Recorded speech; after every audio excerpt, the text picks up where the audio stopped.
आज आप लोगों के साथ शेयर करूंगी एकदम मुंह में घुल जाने वाला बहुत ही आसान और बहुत ही टेस्टी डिज़र्ट की रेसिपी।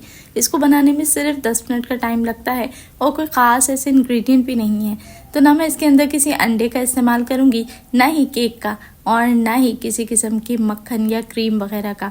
घर में बनाएंगे हर चीज़। तो झटपट से रेसिपी को शुरू करते हैं। बिस्मिल्लाहिर्रहमानिर्रहीम। अस्सलाम वालेकुम and welcome back to my YouTube channel. तो मैं हूँ सिद्रा और आज हम बनाएंगे होममेड ज़बरदस्त सी रसमलाई डेजर्ट। तो यहाँ पर उसके लिए सबसे पहले मैंने लिया है 2 टेबल स्पून के करीब दूध और इसके अंदर शामिल किया है vanilla custard powder 1 table spoon. Homemade custard powder इस्तेमाल कर रही हूँ। रेसिपी चाहिए तो लिंक डिस्क्रिप्शन में लगा दूंगी, वहाँ से आप भी घर का बना हुआ कस्टर्ड पाउडर इस्तेमाल कर सकते हैं। अच्छे तरीके से मिक्स कर लें, इसके अंदर कोई लम्प्स वगैरह नहीं रहने चाहिए। और उसके बाद आप रखते हैं इसको एक तरफ। तो चलते हैं अब नेक्स्ट स्टेप की तरफ। एक पतीली के अंदर शामिल करने लगी हूँ मैं आधा लीटर दूध आपने इस्तेमाल करना है फुल फैट या फिर फ्रेश मिल्क, डब्बे का मिल्क, कोई भी आप इस्तेमाल कर सकते हैं। इसके अंदर शामिल करूंगी मैं 1/4 कप चीनी और साथ ही इसको क्रीमी बनाने के लिए 2 टेबल स्पून सिर्फ शामिल करूंगी मैं मिल्क पाउडर। अब क्योंकि रसमलाई डिज़र्ट बन रहा है तो इसके अंदर ज़ाफ़रान यानी केसर का एक्सट्रैक्ट में शामिल करूंगी। तो ये बहुत ही आसानी से मार्केट में ज़ाफ़रान एसेंस मिल जाता है। बस कुछ ही कतरे इसके शामिल करेंगे ताकि इसके अंदर केसर की खुशबू आ जाए। तो यहाँ मैंने ऐड किए हैं 3 से 4 ड्रॉप ज़ाफ़रान एसेंस के और अब अच्छे तरीके से इसे मिक्स कर लें। ओरिजिनल ज़ाफ़रान तो देखें मार्केट में कहीं अवेलेबल भी नहीं होती है और जो मिलती है वो काफ़ी एक्सपेंसिव होती है। तो एसेंस क्या है, एसेंस ऐड कर देने से इसके अंदर ज़ाफ़रान की खुशबू आ जाती है जो रसमलाई डिज़र्ट को परफेक्ट फ्लेवर देती है। चलिए जी, अब हम गैस का स्टोव ऑन कर लेते हैं, चढ़ा देते हैं इसको चूल्हे के ऊपर और पकाना शुरू कर देते हैं।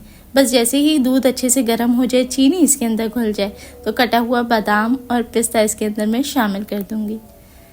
तो यहाँ पर ऑप्शनल स्टेप कर रही हूँ। थोड़ा सा चुटकी भर मैंने लिया है जर्दा फूड कलर और वो दूध के अंदर डायरेक्टली मैंने शामिल कर दिया है। टोटली ऑप्शनल है, आप चाहें तो स्किप भी कर सकते हैं, लेकिन इससे डिज़र्ट में एक खूबसूरत सा लुक आ जाता है और रसमलाई डिज़र्ट बहुत ही फ्लेवरफुल नज़र आता है। अच्छे से मिक्स कर दें और दूध में जब तेज़ी से उबाल आने लगे तो एक उबाल के जोश के बाद ही आपने इसके अंदर शामिल कर देना है वो कस्टर्ड मिक्सचर जो हमने बना के रखा था। तो कस्टर्ड मिक्सचर ऐड करने के बाद आपने इसमें चम्मच चलाना है। अब यहाँ देख लेते हैं कि हमें जो इसकी कंसिस्टेंसी चाहिए वो कस्टर्ड की तरह गाढ़ी नहीं चाहिए, बल्कि जैसा रसमलाई का दूध होता है ना, बस वैसा ही हमने इसमें प्रिपेयर कर लेना है। तो साथ साथ चम्मच चलाते रहें और लगभग कोई 2 से 3 मिनट मीडियम हीट के ऊपर ज़रा पका लें। इससे क्या होता है कि दूध थोड़ा पक जाता है ना, तो उसके अंदर फ्लेवर थोड़ा गहरा हो जाता है। लेकिन यहाँ एक बात का आपने ध्यान रखना है कि हमें इसको गाढ़ा बिल्कुल भी नहीं करना। ये बिल्कुल रसमलाई के दूध की तरह पतला होना चाहिए। 1 से 2 अच्छी तरीके से इसमें जोश दे लें। जब 2 से 3 उबाल तो आपने इसके अंदर लाजमी देने हैं। अगर आप इस रेसिपी को एंजॉय कर रहे हैं, आपको लगता है कुछ नया सीख रहे हैं, तो जल्दी से आपसे रिक्वेस्ट करूंगी कि रेसिपी को लाइक कर दें। और अगर पहली दफ़ा चैनल पे आए हैं तो सभी देखने वाले दोस्तों से गुजारिश करूंगी कि चैनल को आप याद से सब्सक्राइब कर लें। ये बिल्कुल फ्री होता है और इसके बदले रोज़ाना आपको मिलती है बहुत ही मज़ेदार सी रेसिपीज़। जज़ाकल्ला। चले जी, यहाँ देखें कुछ ऐसी कंसिस्टेंसी दूध की होनी चाहिए।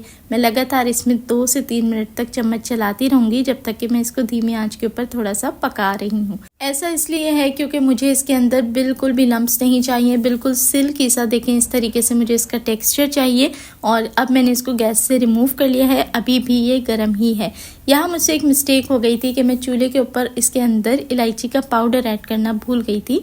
ये बहुत ही इंपॉर्टेंट है। तो सब्ज़ इलायची का पाउडर 1/4 चम्मच यहाँ मैंने इस स्टेज पे शामिल कर दिया है। अच्छे तरीके से मिक्स कर लें ताकि इसमें परफेक्ट रसमलाई वाली खुशबू भी आ सके। चलिए जी, अच्छे से मिक्स कर लें। और गरम गरम में ही मैंने क्या किया कि 1/4 कप जो दूध है ना वो अलहदा कर लिया है। और अब बस चलते हैं डिज़र्ट को असेंबल करने की तरफ। तो यहाँ मैं ना किसी केक का इस्तेमाल करूँगी, ना पापे का इस्तेमाल करूँगी, केक रस का इस्तेमाल भी नहीं होगा, ना कोई बिस्किट्स इस्तेमाल करेंगे। एक बहुत ही आसान तरीका है कि सिंपली हमने इस्तेमाल करना है ब्रेड का। ब्रेड के स्लाइसेस के आपने कॉर्नर्स कट कर देने हैं। कोशिश करके बिल्कुल फ्रेश ब्रेड लेनी है जो बहुत ही सॉफ्ट होती है। इससे क्या होता है कि ये जो दूध है ना, रसमलाई का जो सिरप है, ये बहुत अच्छे से सोक करेगा और बहुत ही मज़ेदार और बहुत ही सॉफ्ट, बिल्कुल ओरिजिनल रसमलाई की तरह नरम मुलायम आपका ये डिज़र्ट बनके तैयार होगा। तो बेस में मैंने अच्छे तरीके से ब्रेड को सेट कर दिया है। उसके बाद ये दूध ऐड कर देना है जो रसमलाई मिल्क हमने बना के रखा है। फिर इसी तरीके से दूसरी लेयर ब्रेड की लगानी है और उसके ऊपर भी हमने मिल्क को इसी तरीके से सोक करा देना है। फ्रेश ब्रेड से क्या होगा कि ये जो रसमलाई मिल्क है ये फटाफट एब्जॉर्ब कर लेगी और बहुत ही सॉफ्ट, बिल्कुल सिल्की मलाई की तरह ये सॉफ्ट हो जाएगी। चलें जी, तीसरी लेयर भी लगा ली है और इसके ऊपर भी अच्छे तरीके से हमने इसी तरीके से जो रसमलाई मिल्क है उसको सोक कराना है। अब ब्रेड की जो लेयर्स हैं वो आप अपनी डिश के हिसाब से लगा लें जितनी आपको लगता है। मैंने 4 लेयर ब्रेड की लगाई हैं और सारा दूध बहुत अच्छे तरीके से इसके अंदर सोक कर दिया है। ये देखें दूध भी ख़त्म हो चुका है। अब देखें इसको मैं रखती हूँ एक तरफ। 10 से 15 मिनट में ये काफ़ी हद तक दूध सोक कर लेगा। तो यहाँ अब हम इस्तेमाल कर रहे हैं घर की बनाई हुई फ्रेश क्रीम। यहाँ आपको ज़रूरत होगी फ्रेश क्रीम की आधी प्याली, यानी कि आधा कप। ये मेरे पास होममेड फ्रेश क्रीम है जो घर में मैं खुद ही बना लेती हूँ डिज़र्ट्स के लिए और डिफरेंट किस्म की चीज़ों के लिए। तो अगर आप किसी की रेसिपी चाहते हैं तो लिंक डिस्क्रिप्शन में मिल जाएगा, वहाँ से आप भी घर में बना सकते हैं। मुख्तलिफ डिज़र्ट्स में, क्रीम चाट्स में, बहुत सारी रेसिपीज़ में घर की बनाई हुई फ्रेश क्रीम काम आ जाती है। चलें जी, तो जो 1/4 कप हमने रसमलाई मिल्क बचा के रखा था वो फ्रेश क्रीम में ऐड कर दें। यहाँ ये प्याला थोड़ा सा छोटा था तो अब मैं इसको कन्वर्ट कर लेती हूँ एक बड़े प्याले के अंदर। और जो रसमलाई मिल्क हमने इसके अंदर ऐड किया था वो हमने क्रीम के साथ बहुत अच्छे तरीके से मिक्स कर देना है। इसको फर्दर कोई बीट नहीं करना, कोई क्रीम की रिक्वायरमेंट नहीं है कि बहुत थिक हो, बहुत पतली हो। जैसी भी फ्रेश क्रीम है, पतली है, व्हिपिंग क्रीम है, हैवी क्रीम है, कोई भी आपके पास क्रीम है, सब चलेगी। अच्छे तरीके से बस इसे 1 से 1.5 मिनट तक इस तरीके से मिक्स कर लेना है कि रसमलाई का फ्लेवर इस क्रीम के अंदर बहुत अच्छे तरीके से आ जाए। तो बस अच्छे से आपने इसको मिक्स कर लेना है। ये देखें बहुत ही स्मूथ और सेटल्ड ये फ्रेश क्रीम रेडी हो चुकी है। अब हमने इस क्रीम को लगाना है डिज़र्ट के ऊपर। तो यहाँ देखिए हमारा जो मिल्क था वो अच्छे से ब्रेड ने सोक कर लिया है। अब ये फ्रेश क्रीम हमने अच्छे तरीके से पूरे डिज़र्ट की जो टॉप लेयर है उस पर स्प्रेड करना है। और यकीन करें इतने मज़ेदार सी खुशबू आ रही थी रसमलाई की कि बस मैं क्या बताऊँ। और इतनी आसान सी रेसिपी है, झटपट 10 मिनट में ये बन के तैयार हो जाती है। और जब आप इसे खाते हैं, इसे सर्व करते हैं तो इसमें से जो रस टपक रहा होता है ना, बहुत ही सिल्की, बहुत स्मूथ और बहुत ही मॉइस्ट जूसी ये डिज़र्ट बन के तैयार होता है। चलें जी, कटा हुआ बादाम पिस्ता एक बार फिर ऊपर से अच्छे तरीके से गार्निश कर दें और फिर इसको रख देंगे 2 से 3 घंटे के लिए फ्रिज में, ताकि ये बहुत अच्छे तरीके से चिल्ड हो जाए और उसके बाद ही हम इसको सर्व करेंगे। तो यहाँ देखिए अब मैंने इसको 3 घंटे के बाद फ्रिज से निकाला। ये अच्छा खासा इस वक्त ठंडा है और यकीन करें इसका मज़ा भी बिल्कुल ठंडे ठंडे में ही खाने का है। तो चलें अब इसको सर्व कर लेते हैं। आप देखें कि क्रीम माशाल्लाह से बिल्कुल स्टेबल रही, ना कहीं से बह रही है ना कहीं से टपक रही है और डिज़र्ट भी हमारा बहुत ही बेहतरीन बन के रेडी हो चुका है।